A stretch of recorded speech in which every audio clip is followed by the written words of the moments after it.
Bonjour et bienvenue dans la correction de cet exercice. Alors, on a une entreprise qui reçoit une première facture d'électricité de ce montant en euros et le détail de la facture montre une consommation de 2166 kWh durant les heures creuses et 4691 kWh pendant les heures pleines. Alors, kilowattheure, kilowatt, kilo, 1000 watts pendant une heure. En fait, si tu veux, le kilowattheure, c'est quand tu consommes 1 kWh, tu consommes 1000 watts en une heure. Voilà.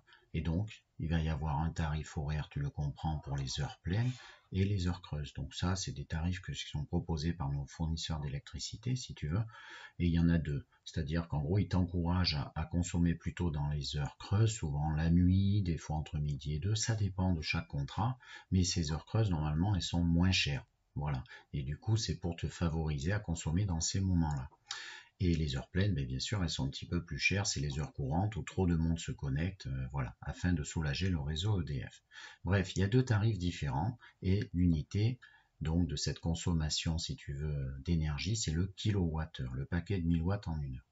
Ça, c'est un premier renseignement. Le deuxième, le mois suivant, la facture s'élève à ce montant en euros et la consommation, elle a un petit peu changé, ceci en heure creuse et cela en heure pleine. Alors, la question, bien sûr, déterminer le prix du kilowattheure en heure creuse et en heure pleine. Voilà, tu as deux factures, tu as deux consommations différentes, heure creuse, heure pleine, et bien tu dois être capable de trouver justement le prix de chacun de ces tarifs. Alors, la première chose à faire, tu as deux inconnus, ça va être d'organiser ton travail. La première inconnue, ça va être le prix du kilowattheure en heure creuse, et la deuxième en heure pleine. Réflexe, tu mets des lettres. Donc c'est la première chose que tu dois faire. Et puis, on va pas faire très original, on va poser X, donc ce que je t'écris, soit X, le prix du kilowattheure en heure creuse, parce que c'est la première qui est venue ici, si tu veux, et Y, celui en heure pleine.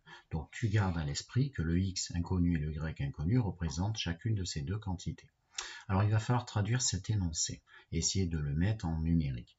Alors regarde bien, ce que je vais passer en rouge, ça va être la première indication. Donc ce que je te fais ressortir en rouge de ton énoncé, on doit pouvoir établir ce qu'on appelle une équation. Alors l'équation, c'est laquelle? Eh bien, tu as 3020,55 €, c'est quoi? C'est en fait cette quantité en heure creuse. On vient de dire que le prix du kilowattheure en heure creuse, c'était X. Donc si tu as consommé cette quantité en heure creuse, ça veut dire que tu dois payer pour la partie heure creuse de cette facture, d'accord? Tu dois payer 2166 fois X. Donc 2166 fois X, c'est déjà, si tu veux, l'argent que tu dois donner pour toute ta consommation en heure creuse de cette facture. D'accord? Le nombre de kilowattheures fois le prix, justement, de l'un d'entre eux. Pour les mêmes raisons, ici, tu as cette consommation pour les heures pleines. Donc les heures pleines comme le tarif pour une heure pleine, donc c'est Y, d'accord? Eh bien, il doit y avoir un montant de facture qui va être de 4691 fois Y. D'accord? Et ça, c'est l'argent que tu vas devoir donner pour payer la partie de la facture correspondante aux heures pleines.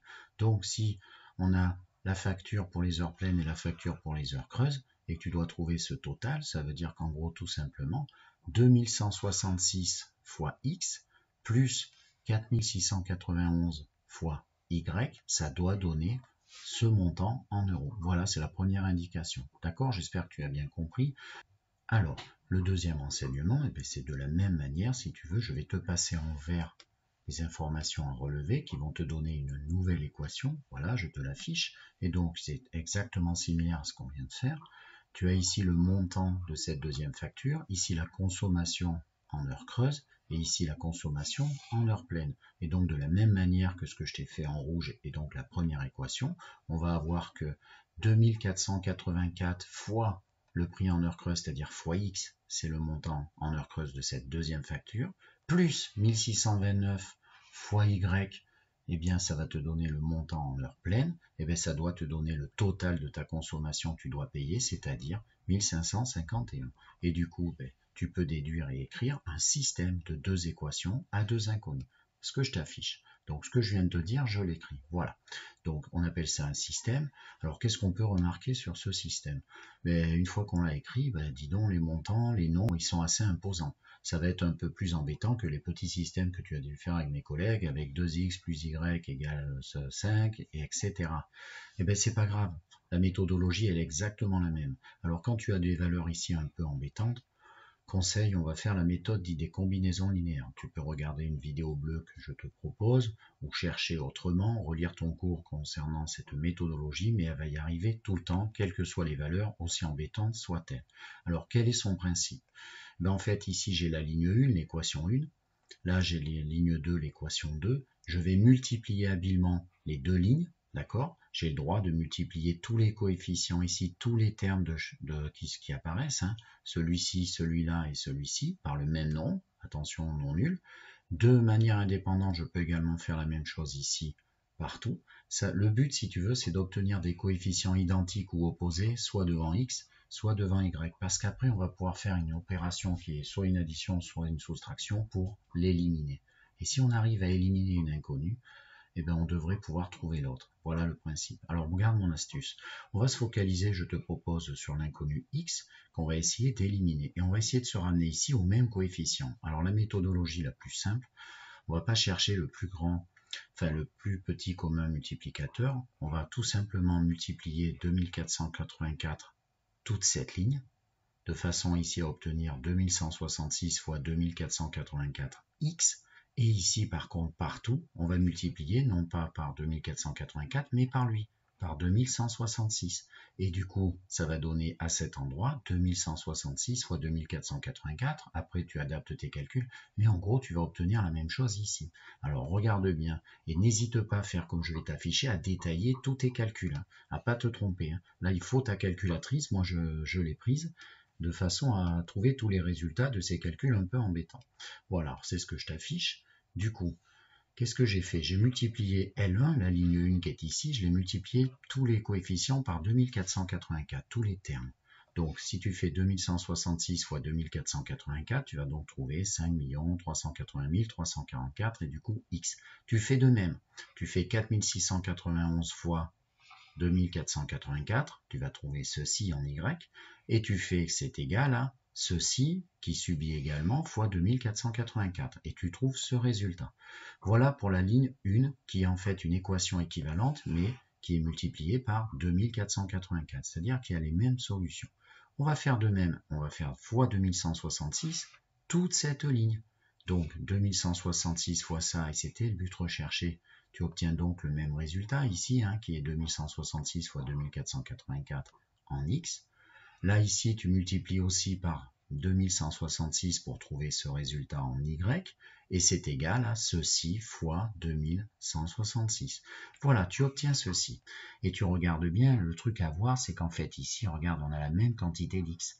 Et donc, quand tu as deux égalités comme là, celle-ci et cette deuxième, eh bien tu peux très bien soit ajouter les lignes, soit soustraire les lignes. Et tu obtiens une nouvelle égalité qui est vérifiée. L'intérêt de faire l'une ou l'autre, si tu veux, c'est d'éliminer l'inconnu x. Alors si tu regardes bien, x est précédé ici comme là du même coefficient. Il ne faut pas que tu ajoutes, sinon tu vas trouver le double. Il faut que tu soustrais. Alors on va devoir soustraire ces deux lignes. Alors comment on va faire? Et on observe, on regarde un petit peu les autres coefficients. Là, tu es dans les 11 millions. Là, tu es dans les 3 millions, d'accord? Du coup, est-ce qu'on ne pourrait pas faire autrement? Plutôt en haut, moins en bas, moins en haut. Là, on est dans les 7 millions, là, les 3 millions. Ben, tu vois, moi, pour avoir des nombres positifs, je préfère je préfère effectuer la ligne du haut moins la ligne du bas. Voilà, tout simplement. Je vais construire une nouvelle équation. Par contre, il faut absolument que tu maintiennes une équation la plus simple pour retrouver l'autre inconnu après. Et donc moi je te propose, tu vois, entre les deux qui sont là, j'ai l'impression que les coefficients sont plus petits ici, je vais garder L2. Voilà. Alors c'est parti, je t'affiche donc le raisonnement que je viens de te proposer. Et donc ça fait, eh bien j'ai fait la ligne du haut 2484 L1 à qui j'enlève 2166 L2. Et du coup ça fait quoi? Alors on regarde mon laser. En x, ben ça fait ce tas de x moins, tu imagines le moins là, ce tas de x, comme il y en a partout, et ben il n'y en a plus. Il n'y a plus de x. Tu regardes bien ma ligne, il n'y a plus de x. D'où vient ce résultat? Eh bien, il vient de cette quantité d'y moins cette quantité d'Y. Tu mets dans la calculatrice et tu obtiens ce résultat en Y. Voilà, 8 124 030 Y égale quoi? Eh bien égale, attention, tu fais également la soustraction, ceci moins cela. Et du coup, tu obtiens ce résultat. Et tu vois bien que tu as un certain multiple de Y qui donne un nombre, tu vas pouvoir trouver Y. Du coup, moi j'ai recopié L2, mais regarde bien L2. J'ai commencé à isoler X. Pourquoi? Parce qu'une fois que j'aurai trouvé Y grâce à cette première ligne, je pourrai le remplacer ici pour déduire X. Et du coup, trouver également la deuxième inconnue. Donc à l'arrivée, je vais devoir trouver Y. X, donc tu m'as suivi, 2484X. Si je veux l'isoler, je passe le plus 1629Y de l'autre côté, ce qui fait 1551,15 moins ce 1629Y. Ensuite, eh bien, qu'est-ce que je vais faire? Pour trouver Y, je vais faire donc ce nombre divisé par 8 124 030. Et après, on fait la même chose pour X. Alors, je t'affiche le résultat. Voilà. Du coup, Y, j'ai tapé ceci dans ma calculatrice divisé par cela pour isoler Y. Hein, tu divises de chaque côté par ce coefficient et tu trouves Y égale 0,51. Bon. Et ensuite, j'ai fait quoi? Eh bien, pour trouver X, eh bien, il faut que je divise par le coefficient 2484 tout ce qui est là. Et donc, tout ce qui est là, tu regardes, je vais rajouter un petit peu de vert. Eh bien, moi, j'ai inséré le Y qui était là, d'accord? J'ai inséré là dans sa place dans la deuxième ligne. Voilà. Et du coup, eh bien, je trouve 1551,15 qui était là, moins 1629 fois Y, c'est-à-dire fois 0,51. Et j'oublie pas de diviser par le coefficient 2484 pour trouver seulement X. Je mets tout ça dans la calculatrice et ça donne Y égale 0,51 et X égale 0,29. Donc voilà ce qui serait le résultat, si tu veux, de ta résolution de système. Bien sûr, tu peux prendre exactement ces valeurs numériques que tu as trouvées pour vérifier si c'est cohérent et si effectivement, quand tu remplaces ici et là, ça marche. N'oublie pas de conclure, c'est ce que j'affiche. Et donc, ce que l'on cherchait, eh bien, le prix du kilowattheure en heure creuse, c'est 0,29 € et en heure pleine, c'est 0,51. Voilà, au revoir.